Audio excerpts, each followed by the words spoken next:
ఇమ్మానుయేలు ఇమ్మానుయేలు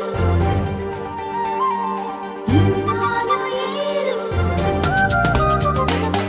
ఇంకా మనం చదువుకున్న 138వ కీర్తన. ఈ కీర్తన దావీదు గారు రాసిన కీర్తన. ఈ కీర్తనకు మనం పెట్టుకున్న పేరు ఏంటంటే కృతజ్ఞతాస్తుతులు చెల్లించేటి అని మనం పెట్టుకున్నాం. మరి దావీదు మహారాజుగా ఈ కీర్తనను రాస్తున్నాడు.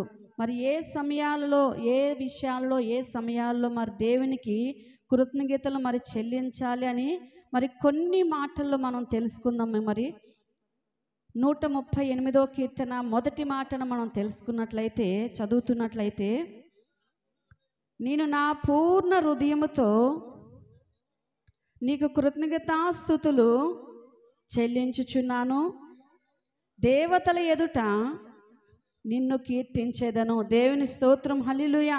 మరి మనం చదువుకున్నాం 138వ కీర్తన మొదటి నేను నా పూర్ణ హృదయముతో నీకు కృతజ్ఞతాస్తుతులు చెల్లించుచున్నాను, దేవతల ఎదుట నిన్ను కీర్తించేదను. మరి దావీదు మహారాజుగా ఒక రాజుగా దేవుని హృదయానుసారుడుగా దేవుడు మరి ఎలా అయ్యాడు అని మనం తెలుసుకున్నట్లయితే, దేవుడికి హృదయానుసారుడుగా దేవుని హృదయపూర్వకంగా ఆరాధించటం ద్వారా ఆయన దేవునికి హృదయానుసారుడుగా మార్చబడ్డాడు. ఎలా అండి? దేవునికి హృదయపూర్వకముగా హృదయానుసారుడుగా మార్చబడడం ఏంటంటే, తన హృదయంలో వేరొక ఆలోచనలు వేరొక మనస్తత్వం వేరేవేవి పెట్టుకోలేదు, కానీ హృదయపూర్వకంగా దేవుణ్ణి ఆరాధించాడు గనకే దేవునికి హృదయానుసారుడుగా దావీదు మార్చబడ్డాడు. మరి హృదయానుసారుడుగా మార్చబడ్డాడు ఎలా అని మనం తెలుసుకున్నట్లయితే, కీర్తన వచనంలో మనం చదువుకున్నాం, నా పూర్ణ హృదయముతో నేను నీ కృతజ్ఞతాస్తుతులు చెల్లించుచున్నాను, దేవతల ఎదుట నిన్ను కీర్తించెదను. మరి ఎందుకు కీర్తించేదను అని చెప్తున్నాడంటే, మరి ఇక్కడ దేవతలు అనే మాటకు అర్థం ఏంటంటే, ఎటువంటి గొప్పవారైనా మరి పేరు మోసిన మహానుభావులైనా ఎవరైనా దేవుని కంటే ఎక్కువగా మరి ఆరాధిస్తారో, దేనినైతే ప్రేమిస్తారో, దేనినైతే మరి వారి భార్య కావచ్చు, పిల్లలు కావచ్చు, మరి మేడమిద్దలు చదువు, లేకపోతే వారికి ఉన్న జ్ఞానము, లేకపోతే వారి సంపద, దేనినైతే ఎక్కువగా ప్రేమిస్తారో అదొక దేవత, అదొక ఆరాధిస్తున్న. యేసుక్రీస్తు నిన్ను సృష్టించి నిన్ను కరుణించి నిన్ను పోషించి తల్లి గర్భములో నిన్ను ఒక పిండముగా తయారు చేయబడి 9 మాసములు కని పెంచి నిన్ను ఉన్నతమైన స్థితిలో నిలవబెట్టిన అంతటి దేవుడు తన స్వరత్వమునిచ్చి కనిన ఆ దేవుణ్ణి ఏం చేసినంటే మరిచిపోతున్నాం. ఆ దేవుని మరిచిపోయి ఏ విధంగా అంటే, దేవుని కంటే ఎక్కువగా చదువును ప్రేమిస్తారు, దేవుని కంటే ఎక్కువగా ఆస్తిని ఆరాధిస్తారు, దేవుని కంటే ఎక్కువగా ఉన్న సంపదను ప్రేమిస్తున్నారు, దేవుని కంటే ఎక్కువగా భార్య పిల్లల్ని, నా భర్తే నా దేవుడు, దేవుడే దేవుని తర్వాతే నీ భర్త అయినా, దేవుని తర్వాతే నీ పిల్లలైనా, దేవుని తర్వాతే నీ కుటుంబమైనా, నీ చదువైనా. చదువిచ్చేది ఎవరండి? నీకై నువ్వు చదువుకున్నావా? దేవుడు ఆ జ్ఞానం ఇవ్వబట్టే చదువుకున్నావు. నీకై నువ్వు పెద్దవాడివైపోయావా? దేవుడు నిన్ను పోషించి ఇంత పెద్దవాడిగా చేశాడు గనకే నువ్వు ఎదుగుతున్నావు. కానీ దేవుని కంటే ఇవన్నీ ఎక్కువగా ఆరాధించే వాళ్ళు ఎక్కువగా ఉన్నారు. మరి దేవుడు అదే మాట్లాడుతున్నాడు, ఎక్కువగా దేనినైతే ఎప్పుడు తలంస్తూ ఉంటారో, ఆరాధిస్తూ ఉంటారో, మరి దావీదు చెప్తున్నాడు ఈ మాటల్లో మనకు, ఏదైతే దేవతలుగా ఉన్నాయో, ఏవైతే గొప్పగా ఉన్నాయో వాటి కంటే దేవుడు నీవి ఆరాధిస్తున్న వాడే నీ దేవుడు. అటన్నిటికంటే ఆరాధించు దేవుడిని నువ్వు, మరి ఆరాధనకు యోగ్యుడైన దేవుడు, అన్ని నామముల కన్నా పైనామము గలవాడు. ఎన్ని నామాలు నీకున్నా, చాలామంది కొన్ని పేర్లు ఉంటాయి, ఒక పేరు 4-5 పేర్లు ఉంటాయి. నీకు ఎన్ని నామకరణములు చేసినా, ఎన్ని పేర్లు ఉన్నా, నీ పేరు నీ వంశాన్ని మాత్రమే గుర్తు చేసుకుంటారు. నీ మొదటి పేరు ఒక్కటే నీకు గుర్తుంటుంది. కొన్ని పేర్లు ఏం చేస్తారంటే, ఇంట్లో పిలిచే పేర్లు ఒక దగ్గర ఉంటాయి, కొన్ని మారు పేర్లు ఒకలా ఉంటాయి.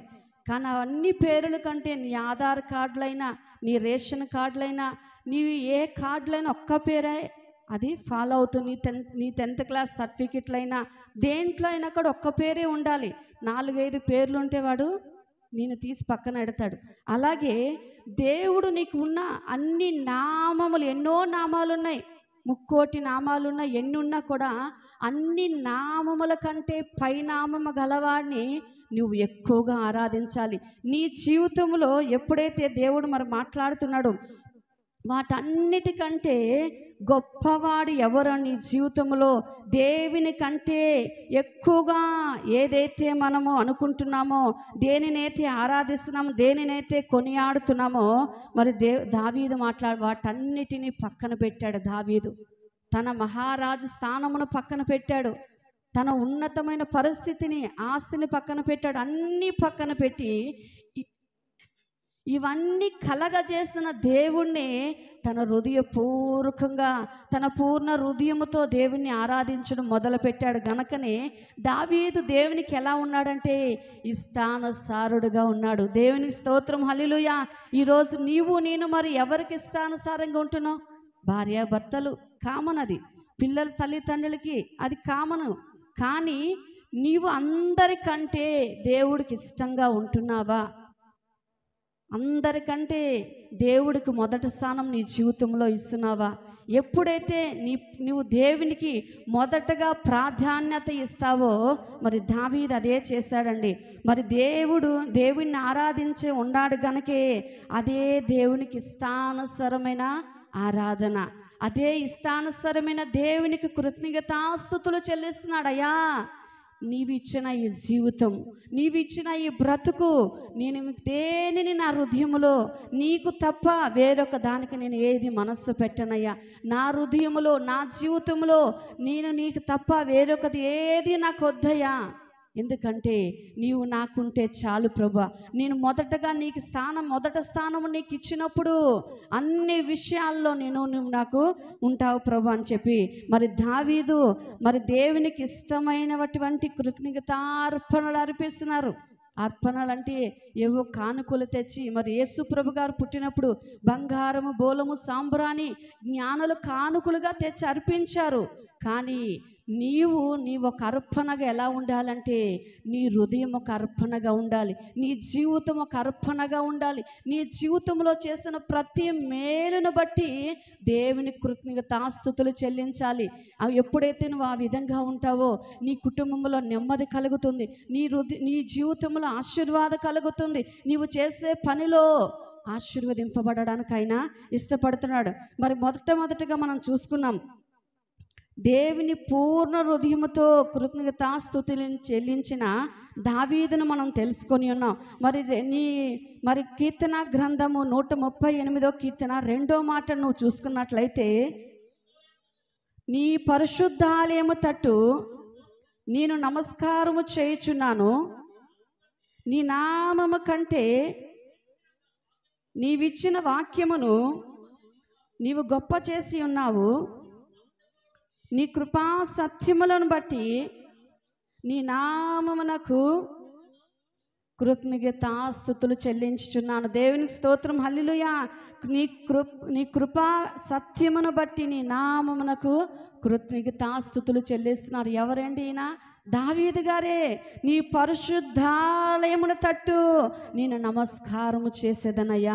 నీవు మరి చేయుచున్న నీ నామం అంతటికంటే నీవిచ్చిన నీ వాక్యమును గొప్ప చేయుచున్నానని దావీదు మాట్లాడినట్టుగా నీవు మాట్లాడగలుగుతున్నావా? మరి దావీదు రెండోదిగా మరి మాట్లాడినట్లయితే కృప, దేవుడు తన జీవితంలో ఉంచిన కృపను బట్టి, సత్యమును బట్టి దేవునికి కృతజ్ఞతాస్తుతులు చెల్లించి మరి మనం ఈ వాక్యములు మనం ధ్యానించుతున్నప్పుడు నేను తెలుసుకున్నట్లయితే, మరి నీ పరిశుద్ధాలయము తట్టు నేను నమస్కారము చేయుచున్నానని మళ్ళీ బైబిల్ గ్రంథంలో మనం తెలుసుకుని ఉన్నాము. పరిశుద్ధాలయము తట్టు నమస్కారం చేయుచున్న బట్టి ఒక మరి భక్తుడును మనం తెలుసుకున్నాం. ఆయన ఎవరు అంటే దానియేలు గ్రంథము 6వ అధ్యాయము 10వ మాటను మనం చూసుకున్నట్లయితే, మరి దేవుని నామాన్ని, దేవుడి వాక్యమును ఎలా మరి తన పరిశుద్ధాలయము తట్టు తిరిగి ఎలా నమస్కారం చేశారు, ఎలా దేవుని స్తుతించాడో మనం తెలుసుకుందామండి. ఇట్టి శాసనము సంతకము చేయబడినని దానియేలు తెలుసుకొని అతడు తన ఇంటికి వెళ్ళి యథాప్రకారముగా అనుదినము ముమ్మారు మోకాలు వని తన ఇంటి పైగదికి కిటికీలు యెరూషలేము తట్టునకు తెరవబడి ఉండగా తన దేవునికి ప్రార్థన చేయుచు ఆయనను స్తుతించుచు వచ్చెను. దేవునికి స్తోత్రం, హల్లెలూయా. ఇతను ఎవరండి? దానియేలు గారు. మరి శాసనము చేయబడింది తను ఉన్న ప్రాంతంలో. మరి ఎటువంటి శాసనం అంటే ఆ దేవుణ్ణి ఆరాధించకూడదు, ఏ నామమును పూజించకూడదు, రాజును తప్ప ఎవ్వరిని ఆరాధించకూడదని ఆ ఊరిలో, మరి పల్లెటూరులో చాలాసార్లు మనం చూసి ఉంటాం. మరి డ్రమ్ము కొట్టి పంచాయతీ దగ్గర, రచ్చబండ దగ్గర, అలా దగ్గర అందరికీ ఒక ఇంటింటికి వెళ్ళి వాళ్ళు చెప్తూ ఉంటారు. మరి అలాగే ఈ ఊరిలో కూడా మరి రాజు ఒక సంతకం పెట్టేశాడు, నన్ను తప్ప ఏ దేవుణ్ణి ఆరాధించకూడదు, ఏ నామముని మీరు పూజించకూడదు అని చెప్పినప్పుడు మరి అందరూ రాజు చెప్పిన మాటకి, ఇప్పుడు మన ముఖ్యమంత్రి గారు ఏదైనా మనకు ఒక ఆర్డర్ పాస్ చేశారనుకోండి, ఏదైనా చెప్పారనుకోండి, దాన్ని ఫాలో అవుతారు కదా. ఎందుకంటే వినాలి, వినకపోతే మన శిక్ష కాబట్టి వింటారు.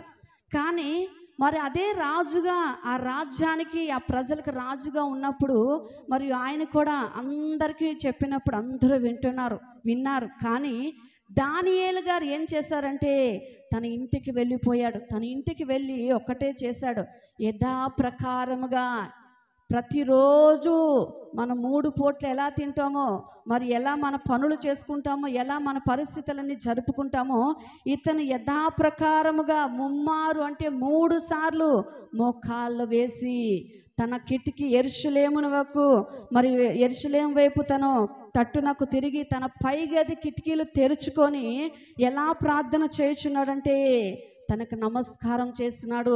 అయ్యా, నా జీవితంలో చేసిన మేలును బట్టి నీకు వందనాలు ప్రభా. తన పరిశుద్ధాలయం వైపు తట్టు తిరిగి యెరూషలేము వైపు తన చేతులు ఎత్తి ప్రార్థన చేయుచున్నాడు.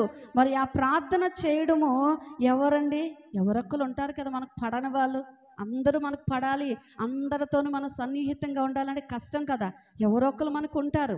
అదే విధంగా ఈ దానియేలు గారి గురించి కూడా ఒకరు చెప్పి ఉన్నారు. ఎవరంటే మరి ఇక్కడ దానియేలు రాజు తప్ప మరి ఎవరికి ప్రార్థన చేయకూడదు అని శాసనం చేయబడ్డది. కానీ దానియేలు రాజు శాసనమును కలగజేసినటువంటి రాజుకు భయపడలేదు, రాజు శాసనానికి భయపడలేదు. కానీ రాజు శాసనమును కలగజేసిన దేవునికి మాత్రమే భయపడ్డాడు. దేవునికి స్తోత్రం, హల్లెలూయా. మనం ఆ విధంగా భయపడుతున్నామా?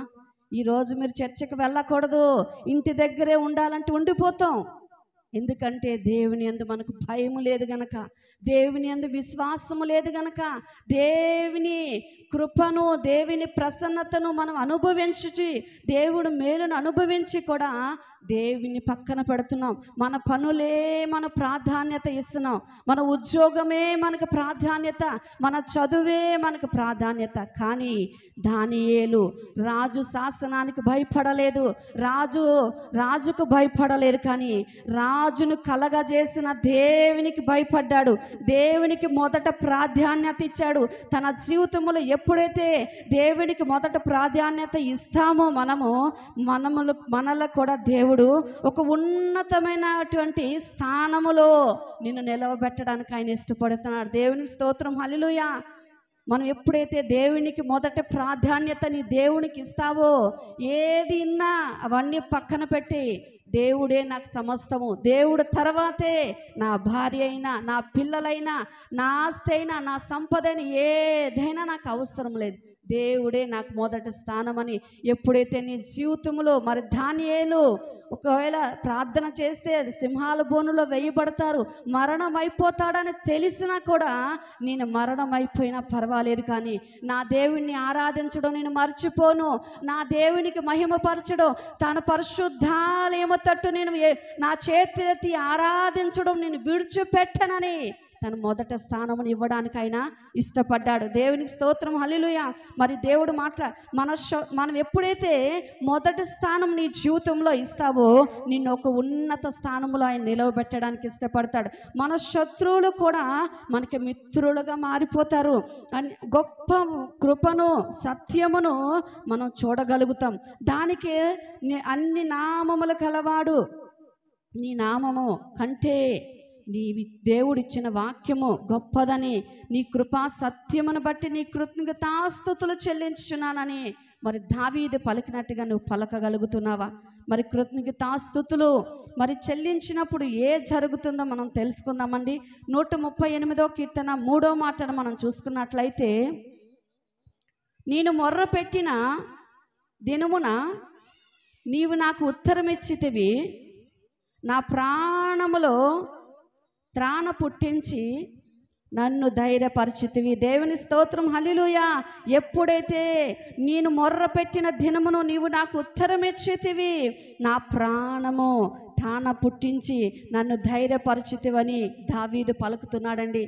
మరి ఎప్పుడైతే మన జీవితంలో కృతజ్ఞతాస్తుతులు చెల్లిస్తామో, కృతజ్ఞతాస్తుతులు చెల్లించినటువంటి ఈ దినముల్లో మనము కూడా నీవు మొర్ర పెట్టి, ఏ సమస్యతో నువ్వు మొర్ర పెడుతున్నావో, నీ బాధ ఏదున్నా నేను చూడకపోవచ్చు, నీ పిల్లలు చూడకపోవచ్చు, నీ కుటుంబస్తులు చూడకపోవచ్చు, కానీ సర్వమెరిగిన సర్వాధికారి మాత్రము నీ హృదయములో ఉన్న బాధ, సంతోషమైన ఏది ఉన్నా, ఎందుకంటే అన్నీ ఎరిగినవాడు, నీ చర్యలన్నిటినీ బాగుగా ఎరిగి ఉన్న తెలుసుకున్న దేవుడు గనక దేవుడు మాట్లాడుతున్నాడు. ప్రతి నీ మొరను, ప్రతి నీ ప్రార్థన విన్నపను నువ్వు మొర్ర పెట్టినప్పుడంట దేవుడు నీకు ఉత్తరం ఇవ్వడానికి ఆయన ఇష్టపడుతున్నాడు. దేవుని స్తోత్రం, హల్లెలూయా. నీ ప్రాణమునకు శక్తిని, ధైర్యమును పుట్టించే దేవుడు.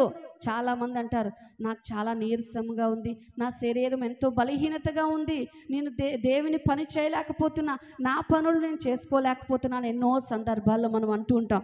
దేవుడు అంటున్నా, ఎప్పుడైతే దేవా నీవు ఇచ్చిన ఆరోగ్యాన్ని బట్టి వందనాలు అయ్యా, నా కుటుంబములు ఇచ్చిన నెమ్మదిని బట్టి వందనాలు, ఈ నెల దినాలు జనవరి మాసం మొదలుకొని 1వ దినం మొదలుకొని 31వ దినం వరకు నన్ను కాపాడేవునైనా, నా కుటుంబాన్ని కాపాడావు, మా ప్రయాణంలో ఎన్నో పరిస్థితుల్లో మమ్మల్ని కాపాడేవునైనా, నా కుటుంబం అంతా క్షేమముగా ఉన్నామంటే నీ కృపనైనా, నీ కృతజ్ఞతాస్తుతులు ఏ రోజైనా మనం చెల్లించామా?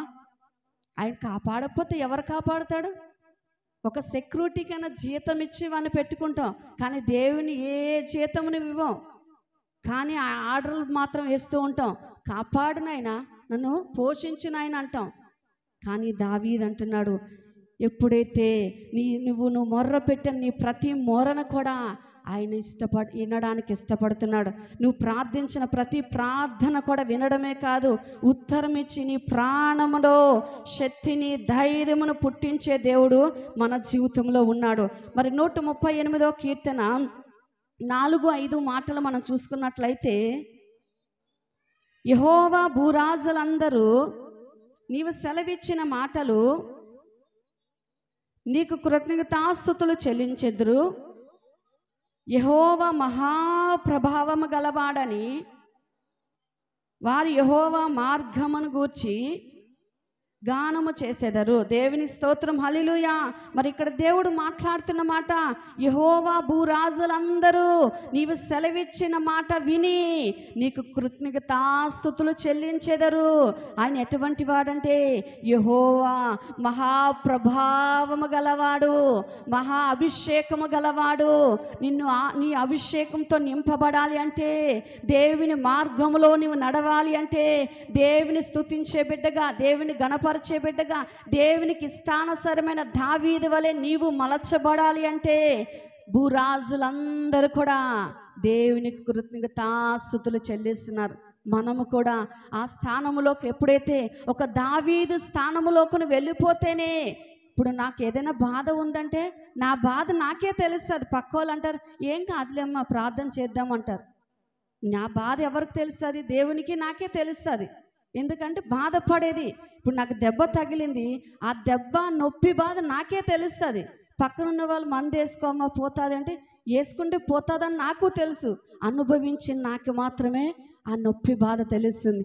అలాగే దావీదు వలె నువ్వు ఎప్పుడైతే నీవు హృదయానుసారుడుగా ఇష్టానుసార నీవు కూడా అలా మారిపోతావో, దావీదుకి కష్టం ఉంది, శ్రమ ఉంది, బాధ ఉంది, అన్నీ ఉన్నా ఎవరికి మొదటి స్థానం ఇచ్చాడు?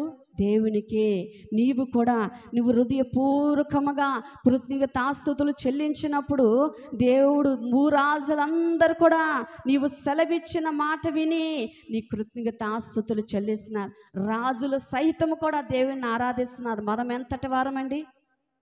మనం ఏ పాటి వారమే? రాజులు, ప్రధానులు, ప్రతి ఒక్కరు కూడా దేవుణ్ణి ఆరాధిస్తాడు. ఎందుకంటే అన్ని నామముల కన్నా పైనామము గలవాడు, ఆరాధనకు యోగ్యుడైన వాడు గనక నీవు ఆయన కృతజ్ఞతాస్తుతులు ఎప్పుడైతే చెల్లిస్తావో, మరి మొట్టమొదటిగా మన జీవితములు ఎప్పుడైతే దేవుని కృతజ్ఞతాస్తుతులు చెల్లిస్తామో, మనతో కూడా ఉన్నవారు, మనము పని చేస్తున్నవారు, మనతో కూడా సహవాసము చేస్తున్నవారు మన భక్తిని చూసంటే ఎలా ఉండాలంట? వారు కూడా నీకు కృతజ్ఞతాస్తుతులు, దేవునికి కృతజ్ఞతాస్తుతులు చెల్లించేవారుగా ఉండాలి. కానీ అటువంటి భక్తి మనం చేయాలి. దేవుని మందిరానికి వస్తే వణుకుతూ దేవుడా అనడం, బయటికి వెళ్ళిపోయాక మన ఇష్టానుసారంగా జీవిస్తే నేను చూడకపోవచ్చు, దైవ సేవకులు చూడకపోవచ్చు, దేవుడు మాత్రం చూస్తున్నాడు. దేవుడు మరి అదే మాట్లాడుతున్నా, నీ భక్తి జీవితమును, నీ ప్రార్థనా జీవితమును, నీవు రక్షించిన నీ రక్షణ జీవితమును చూసంట దేవునికి మనం ఎలా ఉండాలంట? అవమానము కలిగించేవారుగా ఉండకూడదు. కానీ నీ జీవితం ఒక ఆదర్శంగా ఉండాలి. నీ జీవితం అనేకులకు ఆశీర్వాదకరంగా ఉన్నప్పుడే మరి నీ భక్తిని అంటే ప్రోత్సహించేవారుగా, అనేకులకి ఎప్పుడైతే ఆదర్శంగా ఉంటావో, పడిపోకుండా దేవుడిలో స్థిరమైన దానిగా నువ్వు స్థిరమైన వాడిగా ఉంటావో, అప్పుడు నిన్ను చూసి అనేకులు మార్పు చెందుతారు. దేవుడి నామానికి మన అవమానం కలిగేగా కాకుండా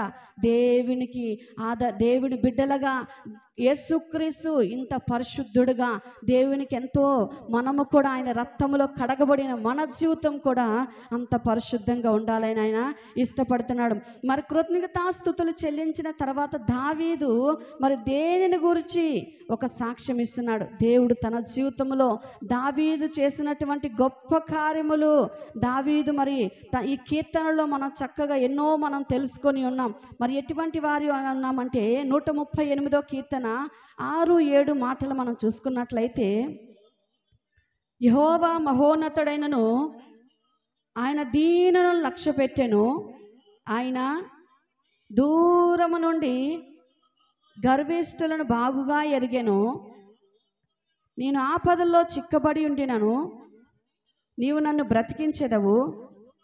నా శత్రువుల కోపము నుండి నన్ను రక్షించుటకై నీవు నీ చేయి చాపిదవు, నీ కుడి చేయి నన్ను రక్షించును గాక. దేవుని స్తోత్రం, హల్లెలూయా.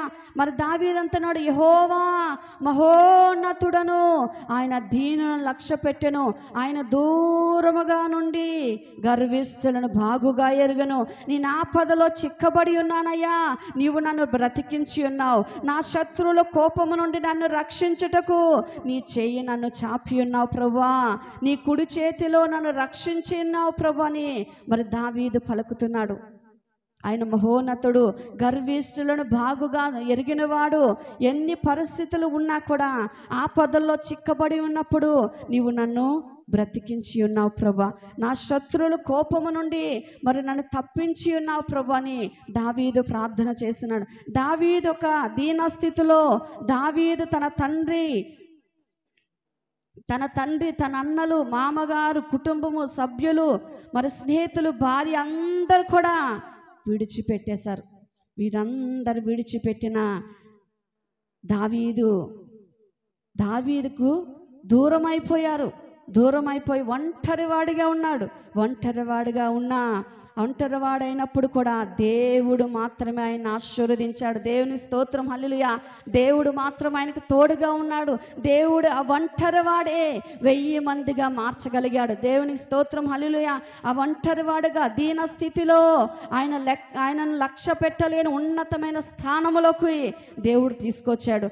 కుటుంబం విడిచిపెట్టింది, తండ్రి విడిచిపెట్టాడు, స్నేహితులు విడిచిపెట్టారు, బంధువులు విడిచిపెట్టారు. అందరూ విడిచిపెట్టిన ఒంటరివాడైపోయాడు. ఒంటరివాడే 1000 మందిగా మార్చబడడానికి. ఎందుకంటే దేవునికి మొదట స్థానం ఇచ్చాడు.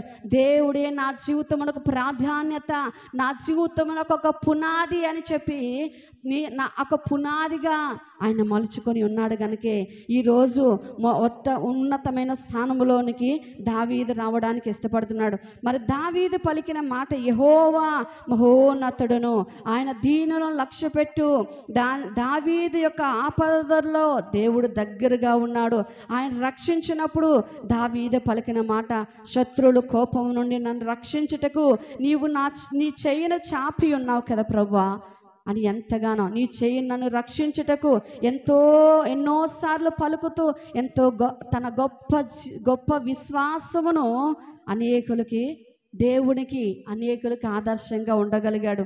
మరి దేవుడు అనేకులు ఎదుట పైవాణిగా దేవుడు చేయగలిగాడు ఆయన. మరి దాని మాటల్లో మనం చూసుకున్నట్లయితే 138వ కీర్తన 8వ మాటను మనం చూసుకున్నట్లయితే, యెహోవా నా పక్షమున కార్యము సఫలము చేయును, యెహోవా నీ కృప నిరంతరమును, నీ చేతి కార్యములు విడిచిపెట్టకము. దేవుని స్తోత్రం, హల్లెలూయా.